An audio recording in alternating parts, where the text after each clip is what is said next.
ఒక పేషెంట్ మన దగ్గర వస్తే నేను ఒక ప్రశ్న అడిగిన ఆ పేషెంట్, సార్ నా కళ్ళు తిరుగుతున్నాయి అనేసి చెప్పింది. అయితే నేను ఒకటి అడిగిన, అయితే సార్ ఇది పిచ్చి పిచ్చి క్వశ్చన్లు ఎందుకు అడుగుతారు అనేసి చెప్పింది. అది పిచ్చి క్వశ్చన్. అది పిచ్చి క్వశ్చన్. ఏమడిగినా తెలుసా మీకు? ఓకే. మీకు కళ్ళు తిరిగినట్టు అనిపిస్తుంది కదా, ఓకే.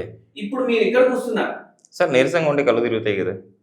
కానీ నేను ఆ నీరసం దేని వల్ల వస్తుంది అని అర్థం చేసుకోవడానికి ఈ క్వశ్చన్ అడిగినాం మనం. ఓకే. ఏమనేసి అడిగినాం, ఇప్పుడు మీవి రూమ్ లో కూర్చున్నారు, మీవి రూమ్ లో కూర్చుంటే మీకు కళ్ళు తిరుగుతున్నాయి అంటే ఓకే, మీకు తల తిరిగినట్టు అనిపిస్తుందా లేదంటే రూమ్ తిరిగినట్టు అనిపిస్తుందా?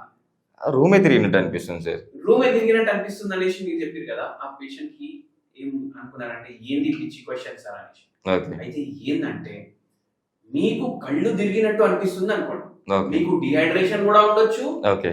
మళ్ళా నిద్ర చక్కగా లేకపోతే కూడా అవ్వచ్చు. ఓకే. కానీ రూమ్ తిరిగినట్టు అవుతుంది అనుకోండి, ఓకే. రూమ్ తిరుగుతుంది అంటే ఏంటంటే మీకు వర్టిగో ప్రాబ్లం. వర్టిగో ఎప్పుడైతుంది? నరాలకు సంబంధించిన ప్రాబ్లం ఉంటే అవుతుంది.